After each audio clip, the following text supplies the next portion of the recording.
प्रवीण सारस्वत साधक डॉक्टर राजकिशोर पाढ़ी साहित्य और शिक्षकता प्रति निज जीवन को उत्सर्ग कर बयस 84 छुईलाणी हेले बेस सृजनशील रचना करिसेंती 80 रु अधिक पुस्तक एथिरे रहिछि प्रबंध आधुनिक कविता शिशु साहित्य क्षुद्र गल्प भ्रमण कहानी भली पुस्तक बंगला भाषारू 2टी उपन्यास अनुवाद मध्यम करिसेंती आ तांकर एही सारस्वत साधना तांको आनी देछि अनेक सम्मान और स्वीकृति 2011 कलश शिशु कविता पुस्तक पई ओडिशा साहित्य एकाडेमी पुरस्कार पाइथिले आ 2025 रे केते फूल फुटिची शिशु कविता पुस्तक पई पाइछंती केंद्र बाल साहित्य पुरस्कार। कहीं लिखे तार निर्दिष्ट कारण ना ये बोधे मोर निजर अंत प्रेरणा मो आत्मार डाकर मुझे लिखुची ये प्रेरणा होते किसी परिवार मिली आनंद मिलूँ मुख्य कथा लिखबार आनंद पढ़ार आनंद एपरिक कौन से आलोचन भाग नबार आनंद ये आनंद एठू मिलूँ बोली से मिसी जाऊँगी परिणत बयस जना पड़ूनी को सब लगुच आनंदमय सी बहुत वर्ष है 68 वर्ष आसले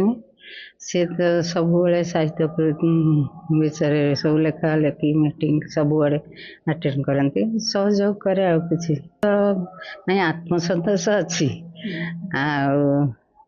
गर्व कौन करे से भगवान का आशीर्वाद। 1942 मार्च 10 रे धर्मशाला ब्लॉक कोतपुर गाँव में गंगाधर पाढ़ी और सुभद्रा पाढ़ी कोलरू आसती राजकिशोर पाठपढ़ा सरिबा परे शिक्षकता को वृत्ति भावे ग्रहण करती आउ वृत्तिगत प्रतिबद्धता जोगु जड़े कृति शिक्षक भावे 1994 रे राज्यपाल पुरस्कार रे सम्मानित होती।